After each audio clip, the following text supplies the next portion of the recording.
Hello जय Hind everyone. आज की वीडियो काफ़ी स्पेशल रहने वाली है बिकॉज आपके बहुत सारे कमेंट्स थे, भैया फेज 2 में क्या होता है, पुशअप्स में कितना होल्ड करवाते हैं, SRT GD, बहुत सारे कमेंट आए थे। कुछ का मैंने रिप्लाई किया था, कुछ का नहीं हो पाया, सो सॉरी फॉर दैट यार। बट आज की वीडियो में आई होप कि आपके सारे जितने भी डाउट्स थे रिगार्डिंग योर फेज 2 वो क्लियर हो जाएंगे because this video is totally dedicated two phase 2। Start from your entry, जब आप एंटर करते हो एंड एग्जिट करते हो, बाहर आते हो, टोटली हम इसमें डिस्कस करेंगे। थोड़ा सा इंट्रो दे देता हूँ। I am Ashish Singh from Uttarakhand Pauri Garhwal.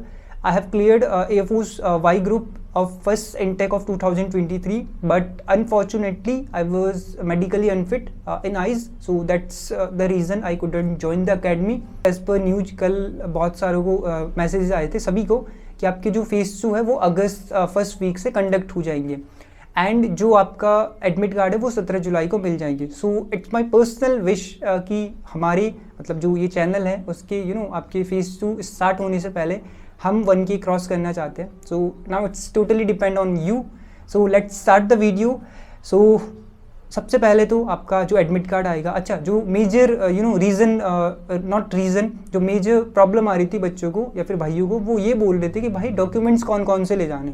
सी आपको डॉक्यूमेंट्स में मेजरली ये चीज़ें ध्यान में रखनी है जो कि आप नहीं भूलें। पहला आपका 10th सर्टिफिकेट, 12th, देन आपका फेज 2 का एडमिट कार्ड, आपको फेज 1 का एडमिट कार्ड भी चाहिए होता है एंड जो आपने फेज 1 जब आपने भरा था रिटर्न के लिए या फिर फॉर्म भरा था उसमें जब लास्ट में साइबर कैफ़े वाले जो प्रिंट आउट निकाल के देते हैं आपको वो भी चाहिए होता है। और प्लस आपकी जो ID वेरिफिकेशन होती है, हम बोल सकते हैं आधार कार्ड या फिर पैन कार्ड जो लगाते हैं वो चाहिए होता है। अगर मैं अपनी बात करूँ, हमारी जो रिपोर्टिंग थी वो 1 मार्च को थी in 1ASC Ambala. Start I guess वही 5 बजे के समथिंग हमारी रिपोर्टिंग थी, तो हम उससे पहले 10-20 मिनट पहले ही चले गए थे, ठीक है, सेंटर के बाहर। अगर आप अम्बाला वाले हो तो आप ये चीज़ें अच्छे से रिलेट कर पा रहे होंगे। वहाँ पे जैसे गेट रहता है सो आपको यू में लाइन लगानी पड़ती है। देन वहाँ पे वो बोलते हैं कि आप सबसे पहले आप if you will go for your phase 2 in Ambala, so आपको वहाँ सरदार जी मिलेंगे, ठीक है, जो बाहर इंस्ट्रक्टर रहते हैं, मतलब आपको बताते हैं हर एक चीज़ के बारे में कि आपको क्या क्या चीज़ें अपने साथ ले जानी है, क्या क्या डॉक्यूमेंट्स चाहिए होते हैं, वो बता देते हैं कि आपको एडमिट कार्ड और एडमिट कार्ड जो फेज 1 का एडमिट कार्ड था और जो अपने फॉर्म भरते टाइम जो प्रिंट आती है स्लिप वो ले जानी होती है। ये सब चीज़ें मैं आपको ऑलरेडी बता चुका हूँ। फिर वहाँ पे जो आपकी सिर्फ 2 ही चीज़ें चेक होती है, एक तो आपका डॉक्यूमेंट जो अपनी ID कार्ड होती है आपकी, आधार कार्ड, और एक आपका फेज 2 का एडमिट कार्ड, वो चेक होता है। हमारे केस में क्या हुआ था, उस दिन थोड़ा सा मौसम ख़राब था तो बारिश होने को थी, ठीक है, मतलब आई नहीं थी जब हम एंट्री कर रहे थे, बट स्टार्ट होने वाली थी। इसलिए उन्होंने क्या किया, जल्दी जल्दी हमारी एंट्री करवाई एंड हमें अंदर ले गए। अंदर जाने के बाद सबसे पहली जो चीज़ होती है वो होता है आपका बायोमेट्रिक, ठीक है, बायोमेट्रिक हो गया। इसके बाद आपको मिलते हैं भाई चेस्ट नंबर, ठीक है, and that is the very proud moment जब आपको आपके चेस्ट नंबर से बुलाया जाता है। चेस्ट नंबर मेरा जैसे चेस्ट नंबर 89 था तो चेस्ट नंबर 89, ठीक है, तो आई से यस सर, क्लियर, ओके। इसके बाद हमारे केस में क्या हुआ था, बारिश पड़ गई थी तो उन्होंने हमसे पहले कुछ डॉक्यूमेंट भरवाए, ठीक है। अगर आप फेज 2 में जाओगे ना आपको बहुत सारे डॉक्यूमेंट्स फिल करने होंगे, ठीक है। सो वहाँ पे बी काम एंड कूल एंड जहाँ पे अगर कोई चीज़ समझ में ना आए तो पूछ लिया करो, ठीक है। ऐसे नहीं कि आप बिल्कुल चुप बैठे हो, बिकॉज जब वो बाद में पूछते कि आपने भर लिए एंड अगर आप वहाँ पे बोलते हो कि सर मुझे ये दिक्कत आई, फिर बहुत सुनने को मिलता है एंड जिन्होंने पहले सुना है सो वो उन्हें पता होगा and I was the guy, ठीक है। मैंने भी सुना बिकॉज मैंने थोड़ी गलती कर दी थी फॉर्म भरते टाइम, ठीक है। अच्छा ये हो गया।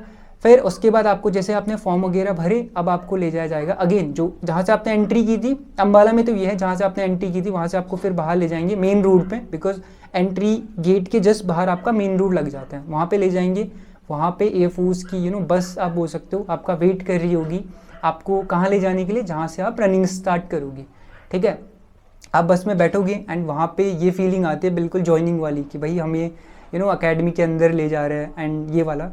सो ये था। फिर आपको वहाँ से ले जाएंगे एंट्री जहाँ पे आपकी रनिंग स्टार्ट होगी। एक चीज़ ध्यान रखना, स्पेशली जो अम्बाला वाले हैं, आपको वो रूट याद रखना है, ठीक है, जहाँ से आपको स्टार्ट पिकअप किया मतलब एंट्री गेट से और जहाँ आपको रनिंग कराने के लिए ले जाएंगे। अब आप बोलोगे भैया इससे हमारा क्या फ़ायदा होगा, फ़ायदा ये है बिकॉज जब आपका मेडिकल होगा जहाँ पे आपको उतारते हैं ना रनिंग के लिए, वो होता है एयरफोर्स स्कूल के जस्ट बगल में, जो अम्बाला जो एयरफोर्स स्कूल है उसके जस्ट मतलब गेट यूँ आगे होगा एंड आप यहाँ पे उतरोगे। तो जब आप मेडिकल के लिए जाओगे ना, तो जहाँ पे आप उतरे थे रनिंग स्टार्ट करने के लिए, वहाँ से लगभग 500 मीटर दूर ही आगे आपको मेडिकल के लिए रिपोर्ट करना होता है। तो मेडिकल के दिन आपके साथ कुछ दिक्कत ना हो, इसके लिए आपको पहले से ही वो चीज़ प्रिपेयर करके चलनी है। रूट थोड़ा याद कर लेना कि कहाँ कहाँ से गए थे। स्टार्ट हो गया। फिर यहाँ पे जैसे वो आपको नीचे उतारेंगे, अब डिपेंड ऑन दी आपका बैच कौन सा है। अगर मैं बात करूँ, मुझे जो मेरा बैच था वो दूसरा बैच था। मेरा जो चेस्ट नंबर था बिकॉज वो 89 था, तो पहले बैच में अप्रॉक्स 60 to 70 बंदे भागे थे, तो वो उनको पहले ले गए थे, फिर हमें आगे बाद में ले गए थे। अच्छा, फिर उसके बाद जैसे पहला बैच भागने के लिए शुरू हो जाता है या फिर भाग जाता है, तो तब तक आप क्या करते हैं, आप करते हैं एक्सरसाइज। ठीक है, जहाँ पे जो सर रहते हैं आपके इंस्ट्रक्टर, वो सर आपको एक्सरसाइजेज वगैरह कराते हैं। हैंड को यूँ करो एंड पैरों को, वो मतलब आपको काफ़ी एक्टिव कर देते हैं आपकी बॉडी पार्ट्स को, ताकि आप अच्छे से रनिंग कर पाओ। इसके बाद अगेन आपकी बारी आएगी, वो बोलेंगे ओके जेंटलमैन, या फिर चलो भाई अब रनिंग करना स्टार्ट करेंगे। तो बीच में मेन रोड आती है, आप मेन रोड की इधर साइड थे, आप मेन रोड क्रॉस करोगे तो आप स्टार्टिंग पॉइंट पे पहुंच जाओगे, जहां से आपको अम्बाला में रनिंग करनी है। एक चक्कर है अम्बाला में, सबसे सिंपल रनिंग मेरे हिसाब से। ठीक है, यूँ जाना है, यूँ यूँ एंड लास्ट में फिर यूँ, आप ये मान लो एक पूरा चक्कर। ठीक है, एंड जो सबसे बेस्ट पार्ट क्या है कि जब आप फिनिश कर रहे होंगे रनिंग को, आपको लगभग 500 से 600 मीटर दूर से दिख जाएगा कि वो मेरा फिनिशिंग लाइन है। तो अगर आप थोड़े से पीछे हो तो आप जा सकते हो। क्लियर? अच्छा, इसके बाद हम डिस्कस करते हैं, जैसे आपका रनिंग हो गया। रनिंग में आई गेस हमारे जो बैच पे 7 से 8 लड़के बाहर हुए थे, है ना, जो कि हो जाते हैं जिनकी प्रैक्टिस अच्छी नहीं होती या फिर कुछ भी XY रीज़न के कारण। फिर तुरंत हमें वहाँ से ले गए। बहुत से भाइयों का कमेंट था, भाई टाइम कितना मिलता है। देखो, ऐसा कोई स्पेसिफिक टाइम नहीं है कि 10 मिनट देंगे या फिर कुछ देंगे, बट हाँ जनरली 10 से 15 मिनट मिल जाते हैं आपकी जब रनिंग कंप्लीट होती है। और वहाँ से जब आपको ग्राउंड पे ले जाते हैं, जहाँ पे आपके पुशअप्स, सिटअप्स और स्क्वाट्स होते हैं, वहाँ पे ले गए। फिर वहाँ पे जो आपके इंस्ट्रक्टर रहते हैं सर, वो आपको पहले बता देते हैं कि भैया पुशअप में आपकी पोजीशन ये होनी चाहिए, सिटअप्स में ये होनी चाहिए एंड स्क्वाट्स में ये होनी चाहिए। ठीक है, ट्राई करना कि आप उनके जो भी वो बता रहे हैं वैसा कर पाओ, बिकॉज ताकि आपके चांसेस कम हो बाहर होने के। ठीक है, बिकॉज मैंने देखा ना वहाँ पे क्या होता है, उन्होंने हमें क्लियरली कहा था जब जब पुशअप में आपकी जो पोजीशन होगी वो बिल्कुल सीधी होनी चाहिए, और कुछ बच्चों की थोड़ी सी कमर ऊपर उठी थी तो फिर वो बाहर कर देते हैं उनको। सो इसलिए एंड आपकी तैयारी मेरे हिसाब से अच्छी चल रही होगी। इसके बाद अपने पुशअप हो गए। देखो, सबसे ज़्यादा जो बच्चे बाहर होते हैं पुशअप और सिटअप्स में होते हैं। स्क्वाट्स में आप ये लगा लो ना बराबर, पुशअप्स और सिटअप्स में। अगर बात करूँ भाई, सबसे वही मेजर प्रॉब्लम कि भाई सेटअप इस पुशअप में होल्ड कितना करवाते। देखो, अम्बाला अगर मैं सेंटर की बात करूँ, जो मेरा खुद का एक्सपीरियंस था, अम्बाला में मैक्सिमम जो हमारा जैसे बोलते हैं होल्डिंग टाइम था, वो 2 सेकंड भी नहीं थे मेरे हिसाब से। वो बोल रहे थे डाउन अप, इतना बोल रहे थे। अब अगर आपको इतने में भी किसी को दिक्कत आती है तो फिर तो आई डोंट थिंक कि वो पुशअप या फिर क्यों लगा रहा है। ठीक है, इतने में दिक्कत नहीं होनी चाहिए। बट हाँ, कुछ बच्चों के मेरे पास मैसेजेस थे, खासकर जो जोधपुर सेंटर इधर साइड के थे, बोला भैया वो 6-6 सेकंड तक होल्ड करवा रहे थे। हो सकता है, बट इसका मतलब ये नहीं कि वो 10 के 10 पुशअप आपको 6 सेकंड तक होल्ड करवाएंगे। ठीक है, लास्ट के 1-2 पुशअप में मे बी वो आपको चेक करने के लिए कर सकते हैं। ठीक है, ऐसा था। बाकी अम्बाला में ऐसा कुछ नहीं है, बिल्कुल मैं ये बोल रहा हूँ, इतनी मेरी गारंटी है। जो अम्बाला फेज 2 देके आएंगे वो एटलीस्ट पुशअप, सिटअप्स और स्क्वाट्स और रनिंग में ये नहीं बोलेंगे भैया कुछ अटपटा सा लगा या फिर जैसे बोलते हैं ना आउट ऑफ द बॉक्स हो गया कि ज़्यादा ही होल्ड करवा रहे, ऐसा कुछ that was not happening in Ambala. ठीक है, अच्छा, इसके बाद जैसे आप क्लियर कर लेते हैं, ठीक है, फिर आपको ले जाते हैं वो अगेन ग्राउंड पे, वहाँ पे आपको थोड़ी देर बैठाया रहता है। फिर आप सीधे जाते हो एक हॉल में। ठीक है, अम्बाला में अगर आप देखोगे बहुत बड़ी हॉल है, मतलब आप ये लगा लो एक रो में अप्रॉक्स 40 बंदे लगभग आ जाते हैं, 40 to 45 हो गया। इसके बाद क्या होता है, इसके बाद होता है आपकी SRT। ठीक है, SRT के लिए अच्छा इससे पहले वो कुछ फॉर्म भरवाते हैं। फॉर्म में क्या होता है कि आपको, जैसे मैंने आपको बताया ना आपको कौन कौन से डॉक्यूमेंट ले जाने हैं। जो भी डॉक्यूमेंट्स ले जाओगे ना, उनकी 5-5 एटलीस्ट 5-5 फोटोकॉपी ले जाना, बिकॉज चाहिए 2 ही। जिसका एक ग्रुप क्लियर होता है उसकी 2 फोटोकॉपी चाहिए होती है, एंड जिसके बोथ ग्रुप होते हैं उसके 3 फोटोकॉपी लगते हैं। बट आपको 5-5 ले जाने, कभी कुछ दिक्कत आ जाती है। फिर आपको आगे स्क्रीन पे कुछ ऐसा लिखा रहेगा, नेम, फिर मोबाइल नंबर, फिर रोल नंबर, फिर क्वालिफाइड ग्रुप एक्स वाई, ऐसे बोथ करके आपको वो चीज़ें जो भी आपकी फोटोकॉपी होती है, मान लो 10th की मार्कशीट, वो आपको बता देंगे। उसके पीछे लिखना होता है कि मान लो नेम लिखा, फिर उसके आगे अपना नेम, मान लो मेरा नाम आशीष सिंह, ठीक है, अपना रोल नंबर, फिर क्वालिफाइड इन कौन सी क्वालिफाइड, मतलब ग्रुप कौन सा क्वालिफाई किया आपने, वाई ग्रुप और एक्स ग्रुप, ये होता है।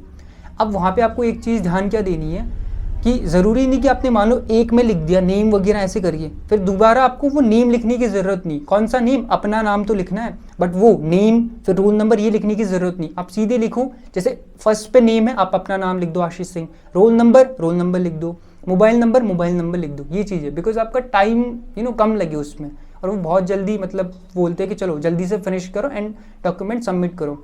फिर आप आराम से बैठे रहोगे, फिर वो बोलेंगे, एक सर आएंगे आपको SRT के लिए इंट्रोड्यूस करेंगे कि हाँ भाई SRT आपका ऐसे ऐसे होगा। मोस्ट इंपॉर्टेंट चीज़, ठीक है, अम्बाला वालों ध्यान से सुन लो, या फिर कोई भी हो, SRT में जो मेन चीज़ है, आपको जो क्वेश्चन पेपर मिलेगा ऑफलाइन होता है, ठीक है, आपको उस पर एक टिक भी गलती से नहीं मारना, ठीक है, वरना वो पहले ही बोल देते अगर आपने थोड़ा भी इस पर पेन वगैरह चलाया पेपर पे, हम आपको डायरेक्ट डिस्क्वालीफाई कर देंगे, ठीक है। आपको ये चीज़ सुननी है ढंग से, जो भी वो बताएंगे।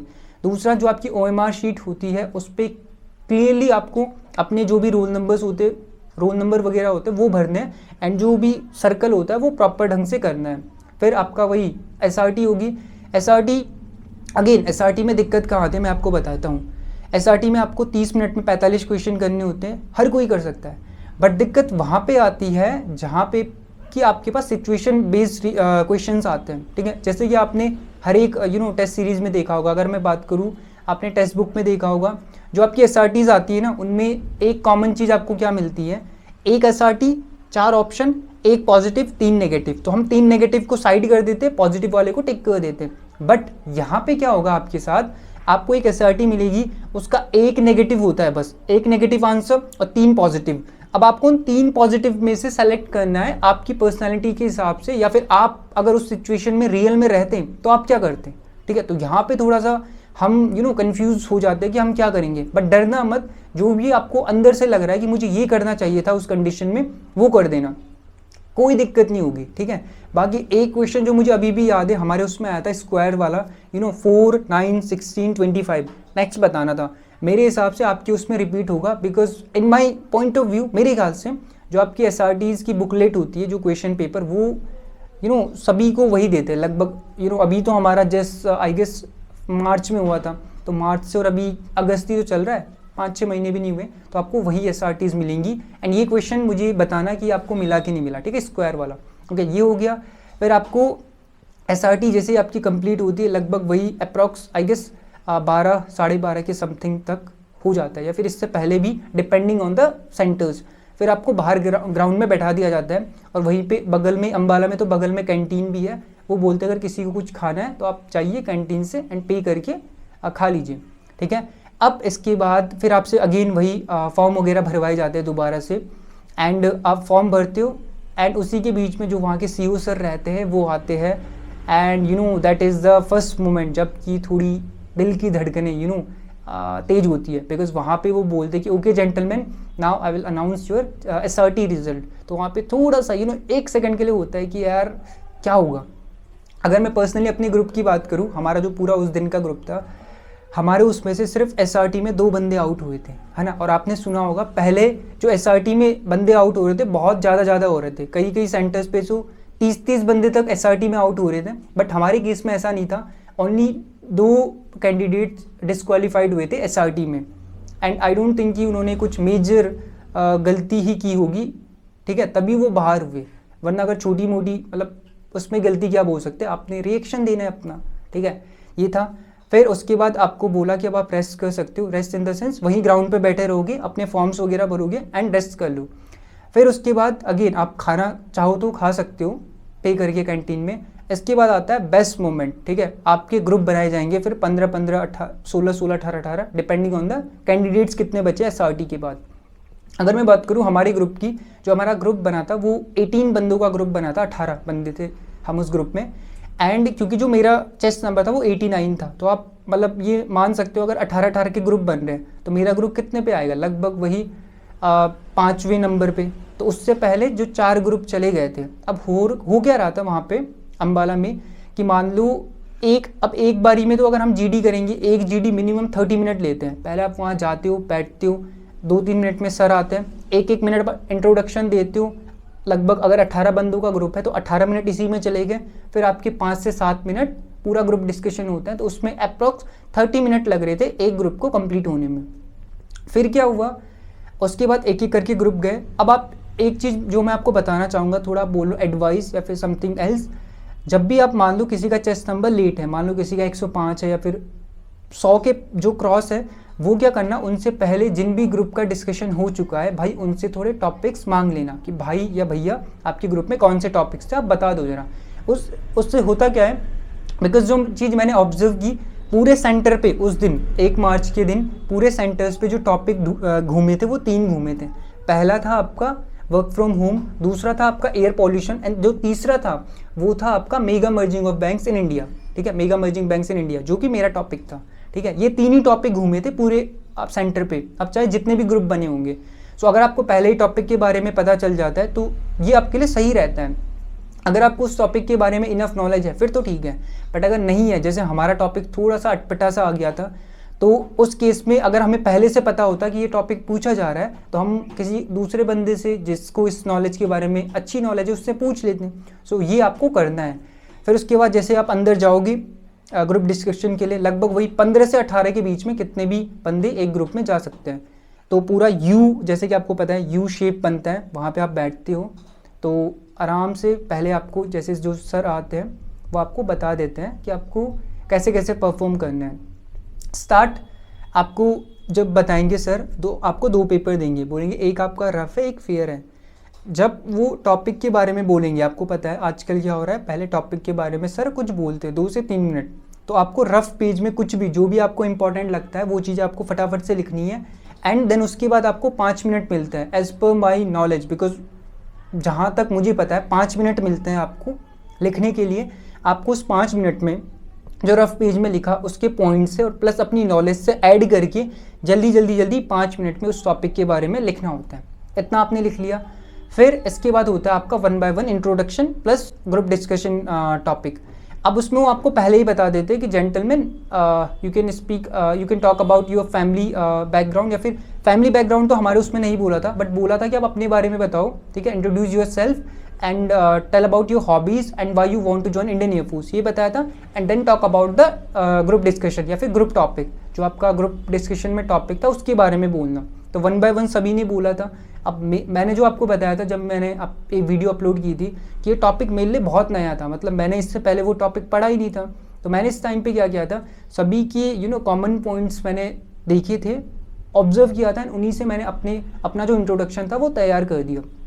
इस तरह से ये हमारा ग्रुप डिस्कशन हो गया। देन जैसे ही सबके इंट्रोडक्शन खत्म हो जाते हैं उसके बाद जो सर रहते हैं, हमारे उसमें 2 सर बैठे थे, कई बार 3 सर भी आपके फ्रंट में बैठे होते हैं। फिर सर ने कहा था okay gentleman now you can start GD. जैसे स्टार्ट जीडी कहा, सारे के सारे बंदे मिक्सअप फिश मार्केट, बट ऐसा कुछ नहीं है।